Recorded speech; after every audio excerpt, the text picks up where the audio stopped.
Okay. Okay.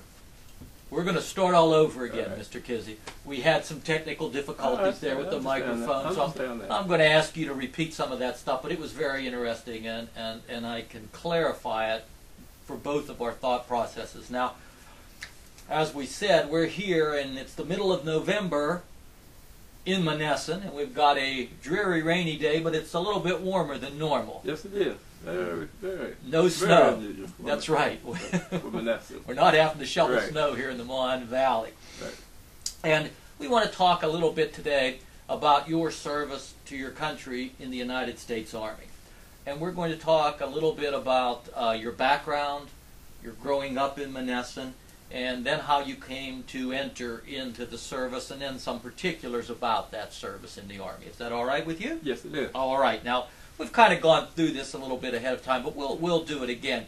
You were born Right here in Monessen, right on 3rd Street, not far from here. Maybe a 10-minute walk. That's on pretty. 3rd Street. That's pretty cool. So, in other words, you've kind of been in this area all your life. Well, you started out here. King? Well, except for the time I was in the service and other times I was out of Monessen. Yes, you can say this is my home, Monessen. Yeah, Monessen is my home. That's really great that Yes. you did come back, still Yes. contribute to the community even Right. after your service. That's great.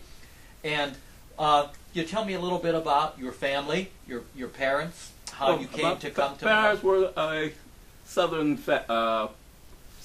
They migrated up from the south in the 20s and 30s. They migrated up from the south in the what they call the migration, and they settled here in Monessen, and they had a rather large family.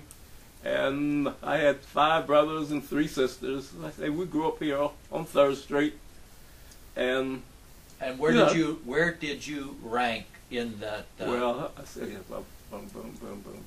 I'd be number 6. Number 6 on in the that boys. family. On the boys. On the boys. Yes. You get picked on as a little brother. Well, yes, but at that time that's nothing unusual. That was nothing unusual. I picked on my little brothers. Yeah, That goes with the right. territory. That's That's nothing the way it unusual. works. That's right. And you think your childhood in Monessen was fairly typical of the time? Yes. Well, yeah. Yes. Well, tell me a little bit about it. What was typical? What do you feel was? My father was a laborer. My mother was a housewife. We attended elementary school, in junior high school, and the high schools, and we did the kids things, went to the libraries and other activities here in Monessen. Nothing unusual. At that time, things seemed to be more family or community centered. Most definitely, it was more family oriented. A lot of things were family and community oriented. That was because you had a lot of the ethnic families, the Greeks and the Italians and everyone. But this area here was highly ethnic, right. I'm going to pursue that just for a second. Were you saying there in that case that the different ethnic groups tended to sort of make their own sorts of entertainment and socialization? Yes, they did. Yeah, but there was some crossover. There was some crossover, but there was, like you say, there was a lot of you say they kept it themselves, but there was some crossover. Was a lot of that ethnic identity associated with religion and churches? Do you remember that at that particular time? Yeah, there was, but at that time as a child, I really didn't pay too much attention as to why it was, but I knew there was a lot of separation, Yeah. Yeah. Now, I wanted to ask you another question because you mentioned your mom and dad being part of what was called the Great Migration.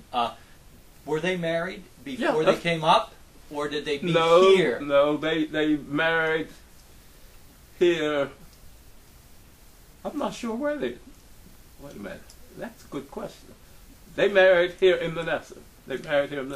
Because sometimes you hear about people that were neighbors and they don't know each other, then they travel hundreds of miles and get together, kind of a deal. That's like that. I really don't think much about. That's the historian in me. I'm sorry. That just those kind of questions will keep coming out all day. I'm sorry.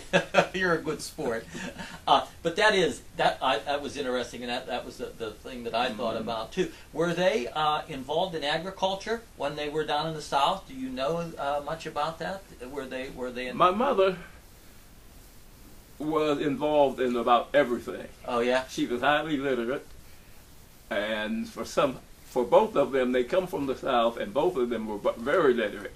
For some reason, I'm looking back now. Yeah. And I don't know at that time how they got their education, because they were both very educated. Very educated. When they arrived here, when they arrived here, yeah, when they were living there, they were very educated. And now I don't understand. I don't know how they got their education. My mother was very literate, and my father he was a laborer, but he was a concrete finisher. And now I'm telling you, now I'm looking back, saying I didn't understand then what was going on. But now I know. That was more of a skilled laboring. Yeah. Did they emphasize education for all of you guys? Most definitely. Urge you guys to stay in school and get the most. Definitely. But I mean, it all didn't work out like they wanted to, but they emphasized us. Yeah. That's really important. Where did you go to school? Right here in Menneson, Linden. There was a school. Our first school was Linden Elementary. Then I went to Iowa. Then Menneson Junior High. Then Menneson High School. And when did you graduate from Menneson High School? I didn't graduate. I didn't graduate. I went into the service. I didn't graduate. Okay, we'll get to that in a second. Now, we were talking, and this is the time period. You were born in 1937. Right at the end of the Great Depression. You were probably so little you don't have much of a recollection of that. But then came World War II. As a child growing up, do you remember anything about the war years? Do you have any memories of that time? Yes, I do. I said my oldest brother went into the service in 1942, and we had to contribute. Everyone had to contribute, and we had to collect all type of material for the war effort. You had every day it was something. Every day you had to collect. You were collecting metal. You were collecting rags. You were collecting something for the war effort. Mm-hmm. Every day it was something. Even as kids, you were contributing. And I remember, and one of the big things, we had these blackout curtains at night. And here in the valley, in the valley, we had blackout curtains, and we had airway warden at night. And airway warden at night, he would come around, and you had to have your blackout curtains closed at night because of the meal stuff. The valley was a target, and they were worried about whoever the Germans or Japanese coming in and bombing the mills and stuff.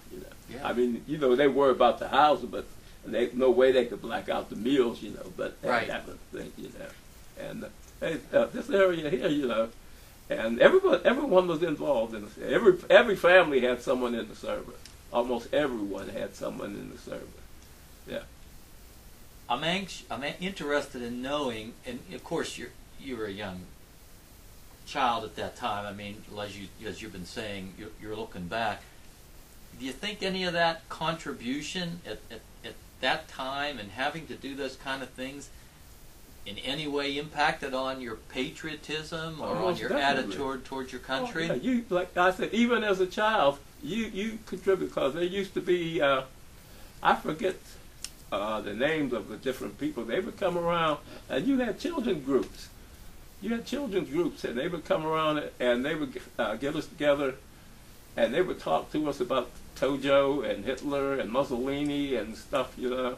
And we would have to do different things as children. We would have to do different things.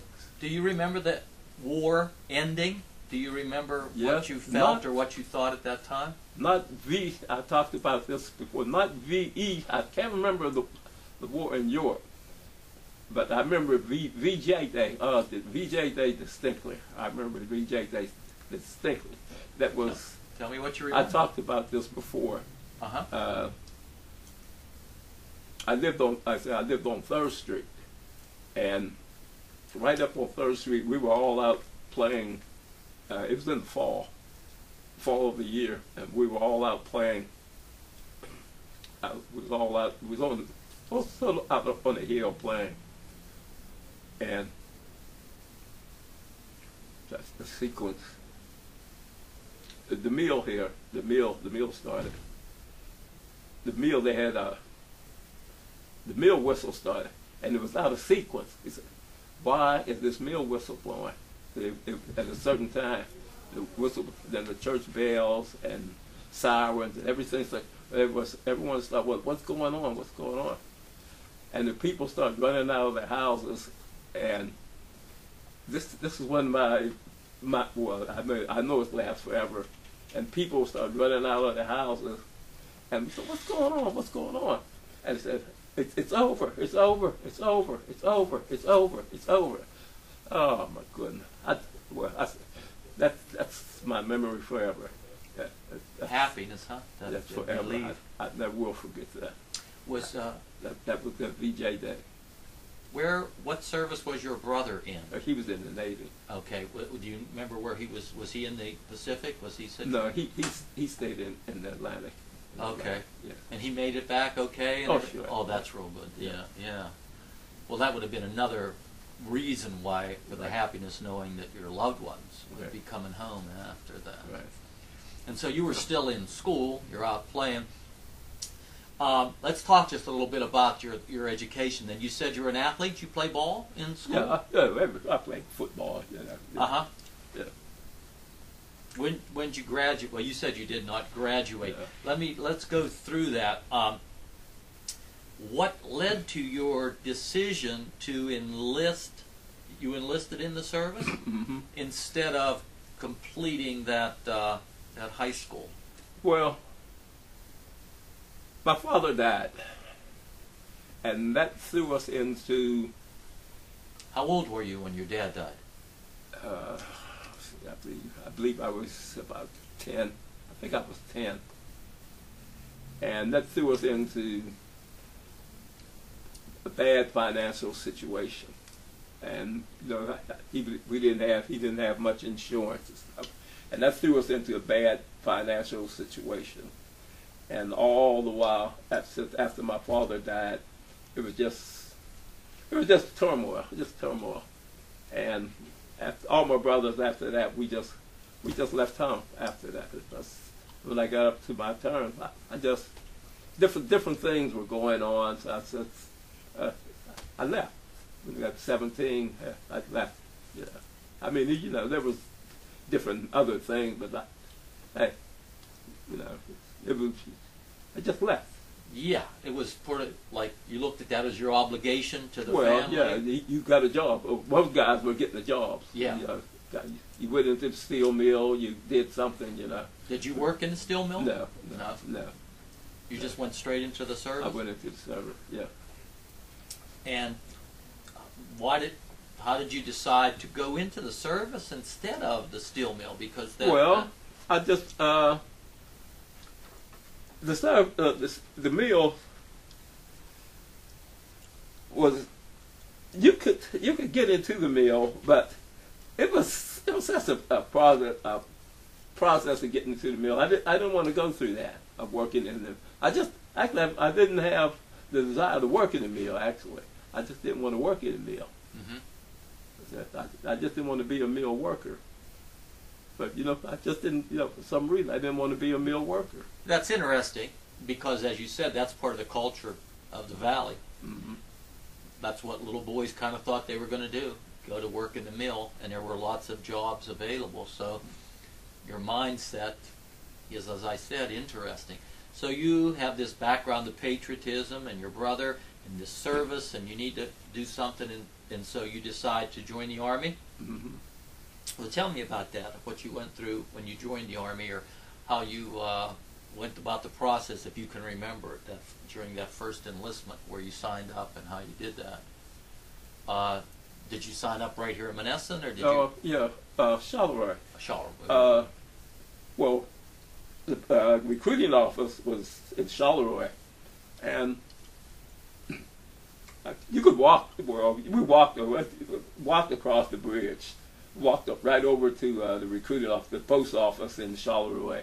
It was nothing unusual. People you walked over back and forth to Charleroi all the time. It was nothing unusual. I just walked over to, and here's the thing: I didn't go over to join the Army. I went to join the Navy. The Navy recruiter wasn't there. Here's the thing: the Navy recruiter wasn't there. So I said, okay. I went down to the Marine recruiter. The Marine recruiter wasn't there. You might have been lucky there. So Phil Columbus was a friend, was a neighbor of ours. His family on 3rd Street. He was an Army recruiter. And he said, what are you doing here? I said, I come over to join the Navy. He said, you don't want to join the Navy. He said, come here. Come in there and sit down. Next thing you know, I'm in the Army. It's amazing how many times I've heard a story like that. Yep. Like, just by chance, somebody ends up here or ends up there, and that was your career. Must have been the way it was supposed to be. Yep. Must have been a way. So, you joined the Army. What do you intend to do in the Army, and what kind of deal do they offer you? What do they promise you? Tell me that story. Because obviously you got some specialized training. So, what did you do during those first 3 years in the service? Well, that first 3 years, I was in the Signal Corps. And because I had a heavy electrical background, I knew a lot heavy electronic background. And my mother said she would sign to let me go into the service if I would go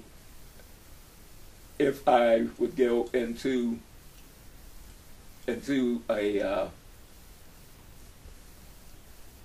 a service, a heavy service school.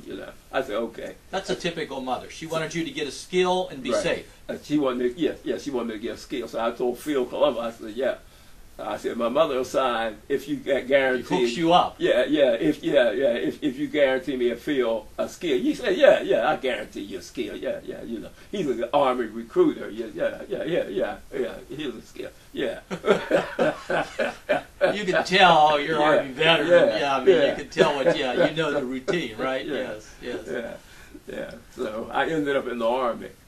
And so tell me a little, just what you can remember about that first 3 years, where you went, I had basic training at Fort Knox. Okay. And it was basic training. And from Fort Knox, I went to wasn't Fort Gordon, Camp Gordon, Georgia. At that time, it wasn't Fort Gordon, it was Camp Gordon, Georgia. And this was in the 50s. And you went in according, just to set the chronology for someone watching this in the future, you enlisted in 1954. Mm-hmm. Okay, and your first 3-year tour of duty was from 54 to 57. Right. Okay, very And good. I went to Georgia, and when they told me I had to go to Georgia, I was really upset. I went to see my company commander, and I said, well, I thought I was going to go to this real specialized school in New Jersey, that according to the Army contract or whatever. And I ended up going to the school in Camp Gordon, Georgia. And I went and see my company commander, and he said, well, hey, ain't nothing I can do about it, Once you get down there, go tell them, And I'd never, and at that time in the South, this is, hey. And I ended up in Georgia. Oh my goodness. And I got down to Camp Gordon, Georgia. And I went to see the interviewer for, what do you call it? It was like something like intake Yeah, guy. right. And I told him what happened, and I said, hey, look, the only reason I come into the Army is because I was supposed to get this I was supposed to be a field radio repairman. I was supposed to be a field radio repairman. But they put me into this other school. He said, well, there ain't nothing I could do about it either. He said, well, I'm going to go back home. He said, you can't do that. You're in the Army. So there I was. Yeah. That's it. Then after a while, after I settled down, They taught you the lesson real early yeah, on. Yeah. After I settled down, there I was in the U.S. Army. And and then Georgia at that time, Georgia at that time was wow. Pretty intense. Hmm? Pretty intense. Yeah, it was very, very, it was highly segregated. Did you have any particular experiences that you'd want to share with us? Yeah, I had a few. Could you want to share any of them? Well, I think. I'm not trying to put you on the spot. Okay. Here. It is an historic fact. Yeah. In the evening, where my company were after I got that, let's say my company, there was one of the main avenues that went through Camp Gordon, Georgia, and my company was stationed right there. And in the evening, we could see the cars go by in the evening. And sometime in the evening, I would see the vehicles go by, and a white woman would be driving, and the black people would be in the back, would be sitting in the back. And I couldn't figure this out. I said, well, there's something wrong here. I said, wait a minute. Why is it blacks have chauffeurs? Well, this is backwards, I couldn't figure this out. Uh-huh. And after a while, I said, well, I wouldn't ask somebody. I said, hey, man, no, you got it wrong. They got black and whites are not allowed to sit together. So what it is, it's the white, the black laborers, the maids or the butlers, whatever, work for the white. They come on base in the morning and they work for the white people, and in the evening they go back up. The white people have to take them back up to the bus station or whatever, but they can't sit together, so they have to sit in the back, and the white lady or white man has to drive them back up. And I said, I'll just be there. And then that is a keen insight. You just gave me an insight into an episode in history that this was almost coincidental with the Montgomery bus yes, it was boycott. And one of the things that I had read about but didn't impact on me too much just now until you just said that was one of the reasons that the boycott succeeded, that the white employers were so dependent upon their black employees that they would pick them up and drive them back and forth to work. And I thought that was something, but apparently from what you're telling me, this was an ongoing practice. Yes, it was. And then at the time, I was young, and then I started paying more attention as to what was going on. Yeah. And like I say, Georgia was highly segregated. Oh, yeah. It was, and there was there was one part of town, we lived one part of town I never actually went into. And I went into the black part of town. Well, everything you needed was everything I needed was in one part, was in the black area. I never went into, I never went into the white area. Did you ever experience directly any of this kind of I had racism? One incident with a white policeman, and it wasn't really that much. It was just a little ongoing thing, just things. Yeah. They were always harassing, just harassment things, Yeah. It was not, after a while you get to expect it, Yeah. After a while, then but at first, after you start, after a while you start seeing what's going on, then after a while you start to expect things, and you just okay, but that's it. That leads me to two more questions. Follow-up question. I get the impression from the way you're talking, and I don't want to put words in your mouth, that your life up here in Monessen was not like that. You weren't experiencing any of that kind of difficulty. No. But then in the South you were, so we were maybe a little bit better up here, hopefully. Secondly, was there any, by this time the Army was integrated, correct? So you were in integrated units within the Army. Did you experience the Army was integrated at that time, but there was still but there were still segregated units in the Army. Right. All right. I was in a signal company. Well, it was in signal company. I was in 257 signal company, and there was a signal company across the street, right across the street. That was almost all black. That was almost all black, except for a couple officers and a couple NCOs.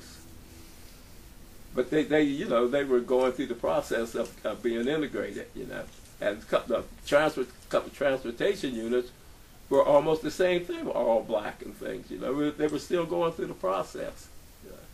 At that time, the Army was going through the process of integrating. Were there many black officers at that time? Very few. That's what I thought. Very few. Okay. All right. So, how did this tour? Did you get sent overseas at all during the first 3 years? First 3 years, no, I didn't. No. Okay. I volunteered, but I didn't get to go. Okay. So, then you said there was a break in the service. You left the service in '57? Yeah, I didn't want to stay in the service after that. Yeah, but then I got out. The service at that time, the service at that time. No, it was after the Korean War, and the service at that time, it just wasn't. They were downsizing, and it just wasn't the place to be.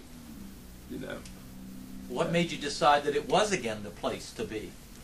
So why did you go back in? Well, again, financial reasons. Okay. Again, that's a great equalizer. Yeah.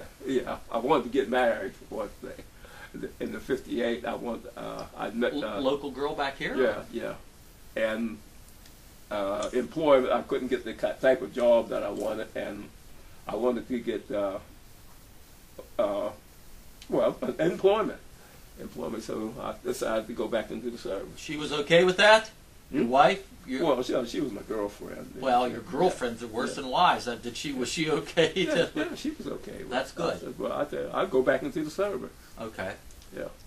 And she went along with that. Yeah. And so tell me about this re-enlistment process. Well, at that time I said then I went back into the airborne. I went back into the airborne. You went into the Army Airborne. Yeah, I went to the airborne unit. I went to the 82nd. That is a big jump. I mean, that is not something your mother would have wanted you to do at all. Well, my mother had passed. She had passed. And, well, maybe that made it a little bit easier, but nonetheless, that was the very thing that because the 82nd goes right in harm's way all the time. After that, then, I went into the 82nd. What prompted you to do that? That is such a change from... It was something, actually, I really wanted to do the first part of my first time enlistment. But like I made that promise to my mother. Okay. That I would, try to get to, schooling. That's why I didn't go the first time. The second time, I said, well, I went into the airborne. I went to the airborne unit. So you enlisted and you went into the airborne unit. Take me through your service just real quick, and then we'll go back and get some details. You're in the Army then from 58 to 73. You serve at least 3 tours in Southeast Asia, and you got some specialized training when you went into the airborne. Mm-hmm. And what was that? Well, I went to first we went to jump school. Then I went over to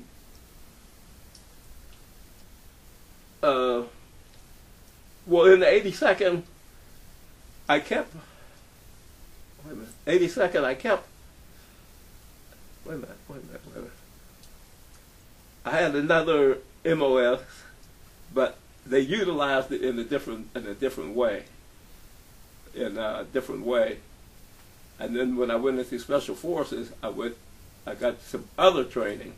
This is a Special Forces type training. That was different from what I had that we used in 82nd. Okay. 82nd was I was still in communications, but it wasn't the type of communications I had in my first enlistment. You know. Okay, I'm going to change up the rules on you from what I said I was going to do. We're going to do this a little bit differently, because I don't want you stressing out. Here's the thing. Let's talk about this transition into Special Forces. When did you go into the Green Berets? Okay, after I went into 82nd, and I went to Germany.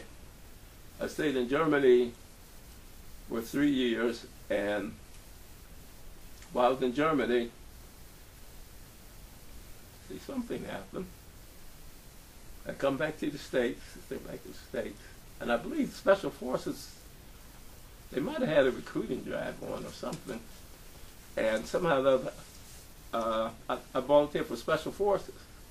This is now the Kennedy administration. Right. This is right when President Kennedy, and I remember President Kennedy. Kennedy. He was he was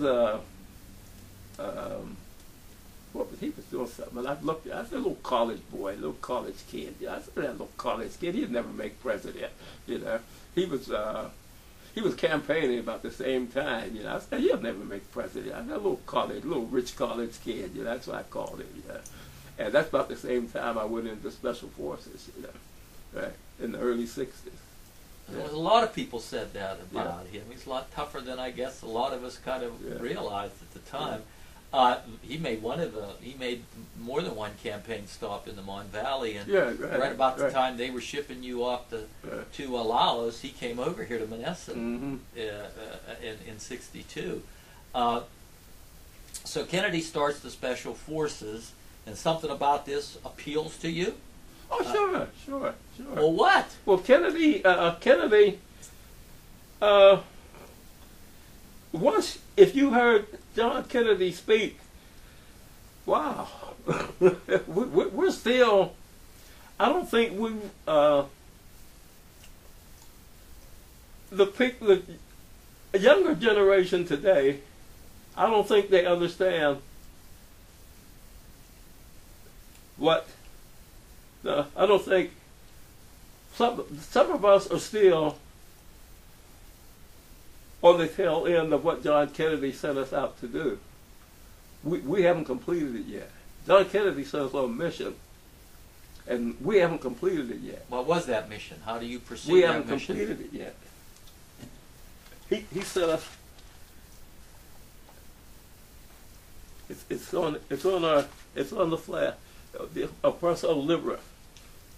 Liberate the oppressed. That's what he sent us to do. And he told us it's not going to be easy. And, you know, and we're going to lose some people and stuff. It's not going to be easy. But if you can do that, it'll be worthwhile. You're not going to make a lot of money. You're not going to be rich. You're not going to do this, you know. But this is what this is it. This is what, and the older guys were still on the tail end, and the other big guys, well, I don't know. The people they pick up now, you know, I don't know what they're trying to do now. Well, that's interesting. We'll come back to that. So you go into Special Forces training. This is a time Barry Sadler's writing his Ballad of the Green Beret, about 3%. I knew him. You met Barry Sadler? Yes, I knew him. Tell me about that. How did you? I knew him. He in the service? Yes, I knew him. I knew him personally. What kind of guy was he like? He was an all right guy. He was all right. I knew him. That is fascinating to me. Yeah. I knew him. Did you go? You didn't go through training together, or Well, did you? yeah, I went through. We went through. We went through some type training together, and we were in. I don't know if we were in the same unit, but I knew him. I remember he wrote this song and he went off somewhere after he wrote the song. You know, of course, he separated. You know. Well, sure. Right. I knew him. I knew him. That is fascinating to me. You still have your green beret? You still have your uniform? Well, no, of course, it's got, you know, with my uniforms and stuff, all that stuff got, you know. But, yeah. No. Your first assignment overseas in Southeast Asia was in Laos. Mm-hmm. What were you doing? If you can talk about that. Well, now, for years and years and years, it was classified. Yes. Now, guys tell me it's been declassified. Okay, we were advisors to the Laotian army, so to speak.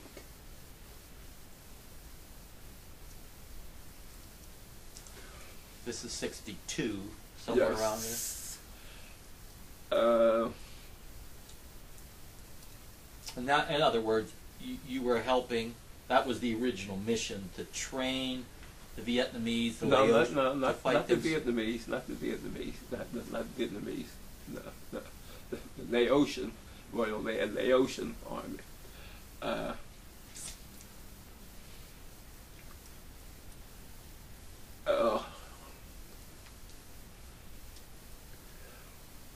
The Laotian Army, it was going through 3 or 4 different. The Special Forces. See, okay, it's very difficult. I'm not even going to attempt to try.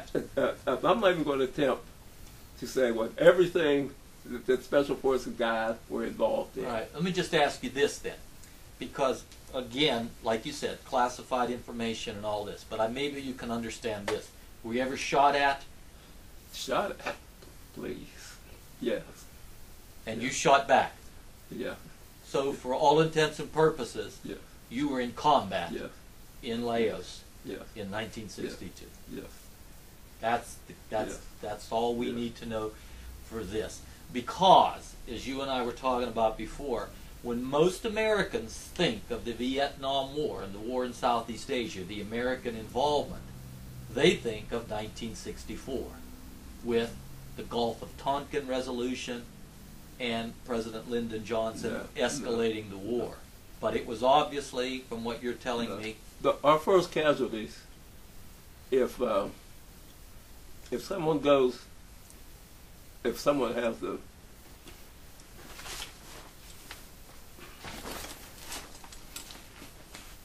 our first casualties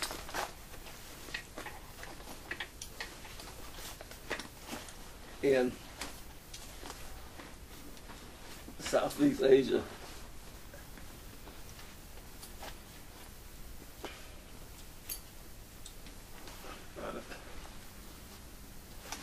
if someone goes look on the monument,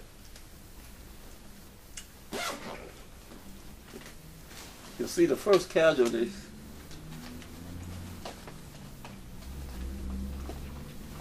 you lost men. You lost men, you lost friends back during that first tour of duty in the early 60s. You'll see the early 60s, you'll see where all these guys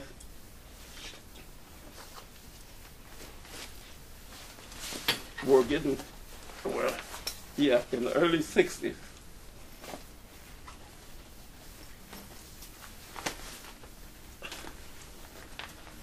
And let's see.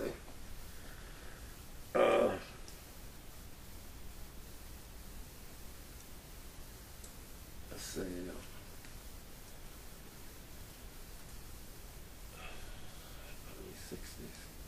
It's not really I'm important. trying to see how the best way to put this. Okay. The Special Forces guys we're losing guys. You were losing people. You lost people in Laos. You lost people.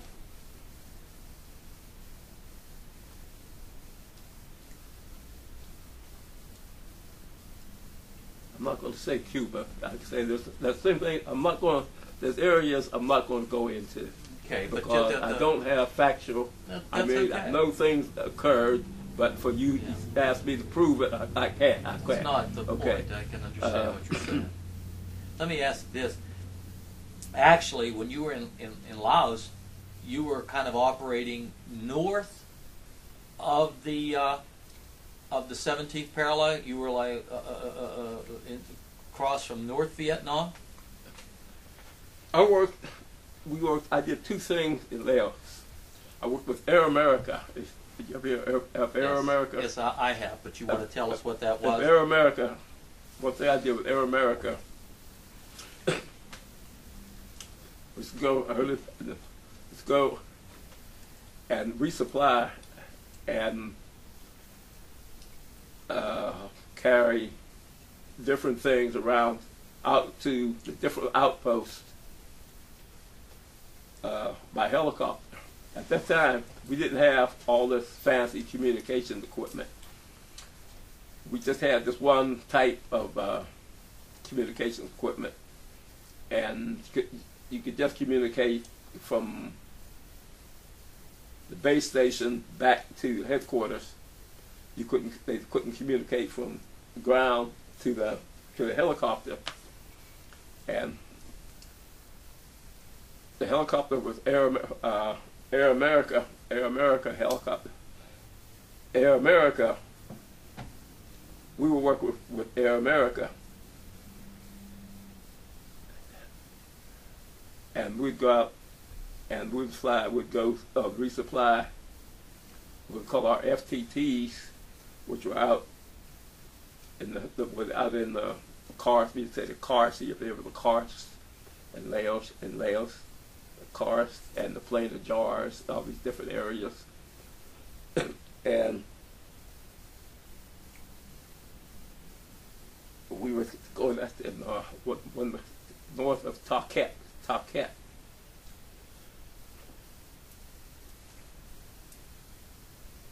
One way, and before we would go in, we had different ways. We've got ground identification panels. We couldn't talk to you. We had ground identification panel. There was a certain way you set your panels on the ground. That we say, you see your panels. Okay, we said it was you. We're going in this one area, and we could see that the panels weren't right on the ground.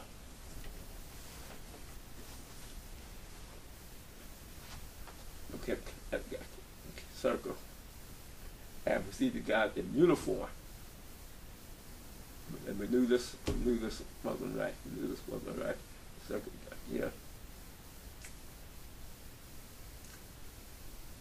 Looked out further, and then they tried to shoot us down. And we took off and went back to Taket, and told Taket was sort of like a substation. Our base station was Savannah Cat. Taket was like a substation. Savannah Cat was a B King. Savannah Cat was a substation, or whatever. But see, that's what I say.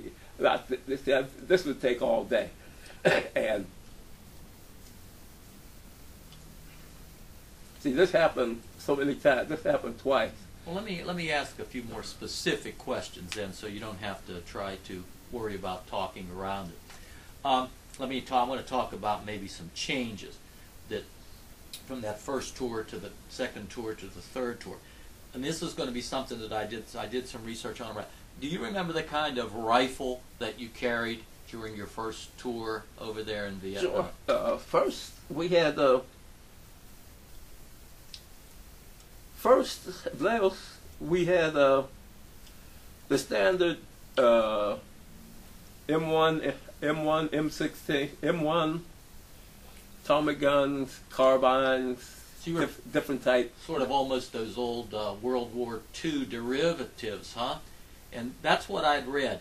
When you got the new rifle, that M16. The M16 came, no, correction. Our first tour we carried the it was called M15. It was M16. How effective was this new rifle? I read that special forces units were given the new rifle, and that there were a lot of problems with them. And there's some problems, of course. There were some problems because they were just checking them out. They were just using it. You guys. It was like a 22. They used it at a 22. You couldn't get. They wouldn't stand up in the dirt, and they couldn't use couldn't get too much moisture and stuff in them. Right. And then there was like a field test. Right. That's what I had read. Did you ever jam on you? That people lost their lives? Well, because of not me personally. Okay. No, okay. Not me personally. No, but there was some problems with it.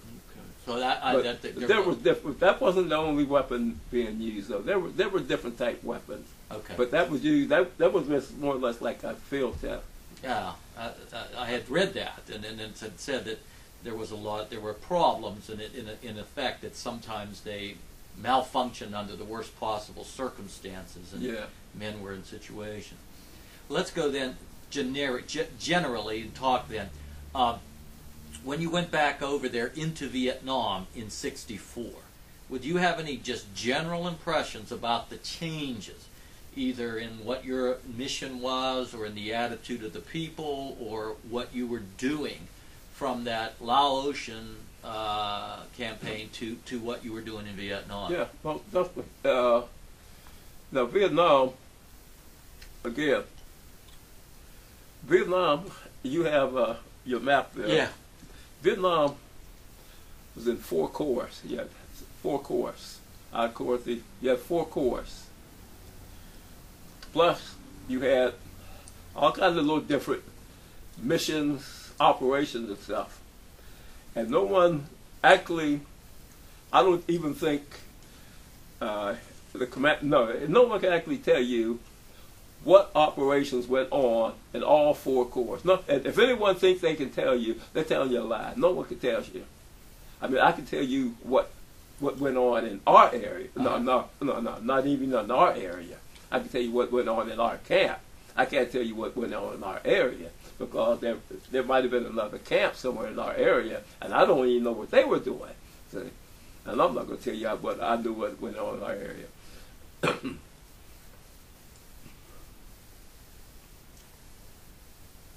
I worked with the Vietnamese one time. I never worked with Vietnamese. I worked with Cambodians and the Montagnards. I never worked with the Vietnamese. The Cambodians cared less about the Vietnamese. The Montagnards cared less about the Vietnamese. That's interesting. The Cambodians were worried about Cambodians. Did you hear the movement in Cambodia? Yes. Those are the people we were working with. The bad guys. Yeah, those are the guys. They were worried about setting up the Cambodian government. Those are the people we were working with. This was '64. Yeah. And then the Montagnards, they were worried about setting up their government in the Central Highlands. They didn't care less about the Vietnamese. And this was where your time was going, though. Right. The Special Forces, the Montagnards, they adopted the United States Special Forces. They loved the Special Forces. Yeah. They loved the Special Forces. They could care less about the Vietnamese. Were you engaging the enemy at all? Any Vietnamese enemy, either the Viet Cong or the North Vietnamese at all during this time? Oh, sure. Yes. So you're in combat with them at the same time you're training. Yeah. We had combat. Different engagements. Well, by '66, and this is right before the Tet Offensive, and people start to turn against the war in America. Do you see any significance during that third term? I mean, is there any difference in the attitude toward of the soldiers or of the general population, or are you still in isolated little camps working with these individual? I said, the people we were working with, if there was different things that could have went different ways. The people themselves were tired of the war. The population, they were tired of the war. In Vietnam? Yes. Everybody was tired of that war. There was just a certain percentage that kept that war going. That's kept that war for their purpose. Everybody was tired of the war. And the North Vietnamese, that Tet Offensive, it was almost done. It was almost done. That they said. I'm not gonna say we had won. But we'd wore them down. They got wore down. Where they gonna say, we're gonna try this one more time, then we're gonna, if not, we'll make some kind of peace. If not make peace, just walk away. Just say, settle down. We'll just settle this down. Because everybody was tired of the war. Do you remember anything about the protest and how it impacted the protest here in the United States as they started to escalate, and how it impacted on the military and the attitude of soldiers? Do you have any? I really never paid it too much attention. A couple times I brushed up against it, but I really never paid. I thought it was a bunch of idiots myself. The only ones I really paid any attention to were those guys deserting, and the people, draftees and stuff going to Canada. That's the only ones I paid any attention to. There's other people out dancing in the street. I never paid them any attention. Just doing your job. You just kept doing your job, and you didn't have any. Did you think it impacted at all on morale of anybody in the services? Maybe some people, maybe some guys, maybe some of the younger guys. Okay. But most of the guys in special forces and stuff, when they were older, mature guys, they didn't pay those guys any attention. We did our job. Now, what about when you came back after your tour was over in Vietnam? You're still in the service and you're going about in your uniforms, especially your special forces uniform. Did you encounter any kind of discrimination or bad attitude because you were a soldier, period, special forces? Did you ever... No. Last time, me and a buddy, we came back and we went down to the airport in San Francisco. And, yeah, there was some of those guys. Some of those people, we didn't pay those people any mind. And we sat down, and the bartender came up, and he asked, he said, "Where you guys?" He said, "Yeah, we're going." You're in uniform? Yeah. And he bought us a drink. He gave us a drink. Wow. Hey, that was in San Francisco. The San Francisco, too, of all places. Yeah. The over at the Veterans Day service that was in Denora last week, and the general that was talking used an example of a friend of his who came home and people came up and threw blood on him. Did you ever see any of that or hear any of those kinds of stories where there was that outright just negative attitude toward American servicemen? I can't say that. I can't say that I did. Okay. I can't say. I mean, no, I can't remember. Maybe. Well, I think you'd remember something like that. That was, your memory's very good, and you're pulling out all these kinds of details. Well, let's just sort of wind down a little bit here. What did you do in the remaining years that you were in the service up till when you left in '73? Was it all stateside then, or did you have to go back overseas? Well, then, no, I went to Germany. Oh, okay. And in Germany, Well, things,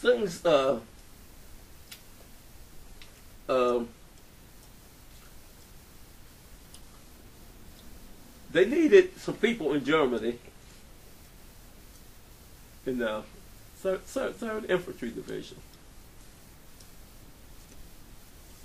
and they needed some people in this company. And I didn't grasp the significance of it until I got there.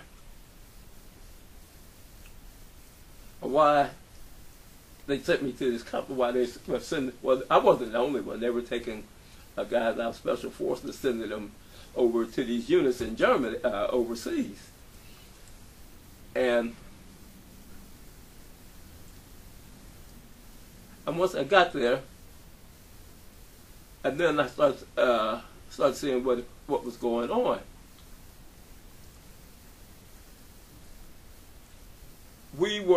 Our mission, we had a mission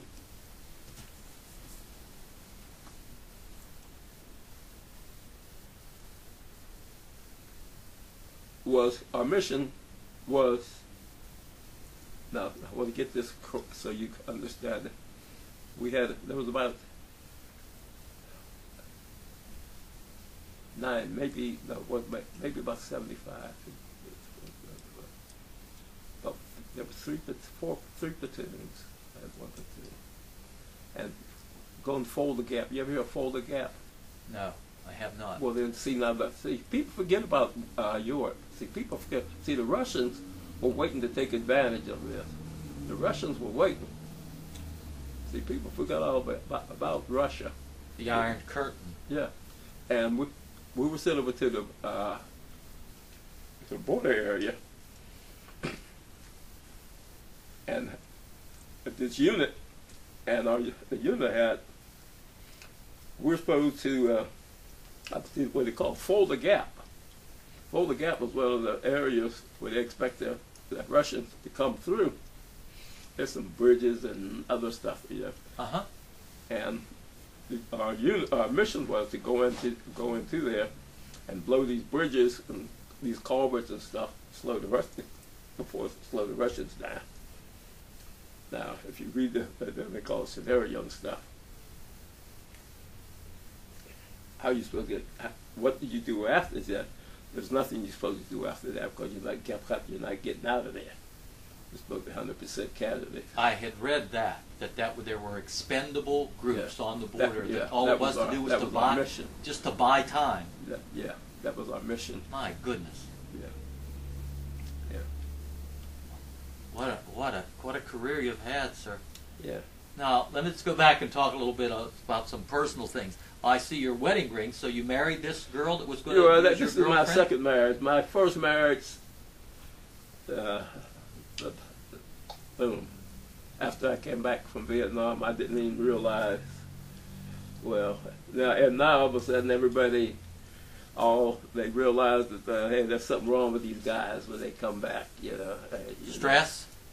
The stress level. Now it took them 50 years to figure it out. There's something wrong with these guys. And well, I wasn't the only one. I mean, no. What a casual. I mean, I'm lucky. Most of the guys, they were. I mean, it's not. So many people were killing their wives and killing themselves and stuff. So I was lucky enough. I walked away from my wife. Well, I mean, I didn't walk away, but we broke up. I got away from her. What did you do for employment after the service? What kind of work did you? Well, I come back here. I worked construction. I worked with Westinghouse for 20 years. Wow. Yeah. And you stayed, and you then lived in Monessen. Yeah. I've been right. Yeah. You raised a family? Do you have any children? I have a family. Yeah. How many children do you have? I have three. Yeah. 3 children. Mm-hmm. Are they all still in the area? Oh yeah, no. My son, I have a son that lived in North Carolina. My daughter works down here at Foodland. She makes cupcakes and stuff for here, And my other daughter, she's going for her master's degree down at what's she going to? Robert Morris or something. She's going to get. So her, you stressed the education too that your parents yeah, passed on to you. Oh yeah. Did any of your children go into the service? Hmm? Any of your Oh children? yeah, by my first marriage, my son, he just retired, Lieutenant Colonel. He retired Lieutenant Colonel. My mother still retired Master Sergeant. My son retired Captain. Yeah. What a contribution this family has made. Yeah. You ought to be very proud. Well, no, that's another. My grandson's in West Point. I have a grandson just went to West Point. Wow. Yeah. That's pretty impressive, sir. Yeah. I see you belong to the American Legion. Do you belong to any other veterans organizations? You at all involved? Yeah, it's not just the Legion. That's enough. Yeah. Is there a VFW over here in Menneson? There's one here. Yeah. Yeah. That's enough. Legion's enough. Yeah. Well, yeah. Is there anything you'd like to say that I haven't covered? Is there anything you want to tell me? Yeah, I was going to show you.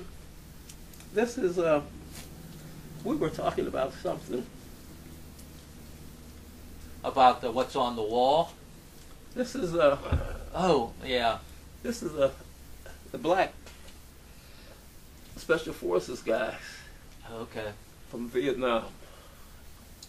I don't know if you can hold that back so maybe the camera can get the that.